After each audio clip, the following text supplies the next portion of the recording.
Në mbarë rruzullin toksore dhe sot e kësaj dite bujqit përbalen me një sfidë të lashtë, mbrojtjen e të mbjellave nga dëmtuesit, bara të këqija dhe smundjet.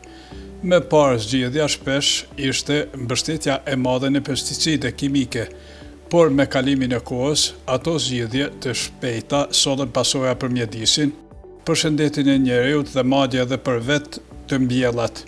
Sot ekziston një qasje më e menduar, menaxhimi i integruar i dëmtuesve ose IPM, si një strategji e bazuar në shkencë që kombinon mjete biologjike, fizike, kulturore dhe kimike për të kontrolluar dëmtuesit në mënyrë më efektive dhe të qëndrueshme.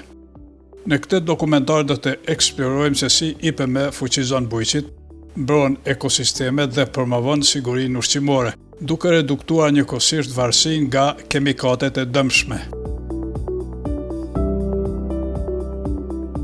Prodhimtaria integruar e perimeve, si në mjediset mbrojtura ashtu në mjediset hapura, është një teknologji që faktikisht i ka benefitet të saj si nga aspekti i rendimentit, i cilësisë, po më shumë nga aspekti i ekosistemit dhe po ashtu edhe nga aspekti i sigurisë të ushqimit. Do thotë, nëse aplikojmë një prodhimtari të integruar, atëherë do të kem do thotë një rendiment mirë, një cilësi të mirë, çka edhe shëndeti do thotë e ka vlerën dhe rëndësinë e vet. Çka është prodhimtaria integruar dhe ku zëvend, edhe si mund ta definojmë na ose si mund ta implementojmë prodhimtarinë integruar.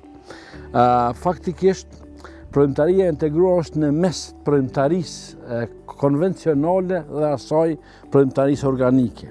Mirë po, duke pas parasysh, do thotë që ne parcelat i kena të fragmentuara, duke pas parasysh po ashtu edhe presionin e madh prej smundjeve dhe dëmtuesve do në kulturat tona, atëherë ndoshta që rekomandimet dhe alternativa kishte me qenë që prodhimtaria integruar të jetë në fokus.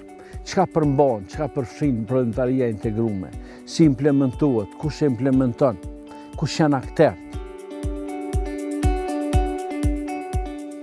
Kur flasim për vendimorje shumë është e rëndësishme, nista nga fakti që përderisa të vlerësojmë që masa kritike, do thotë nuk është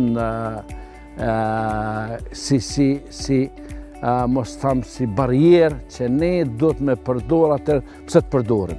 Dhe mbi bazën e kësaj gjithmonë njëherë i dhom përparësi luftës biologjike, i dhom përparësi asaj masave agroteknike dhe tek kimisë. Ma në fund do thotë i dhom kimisë.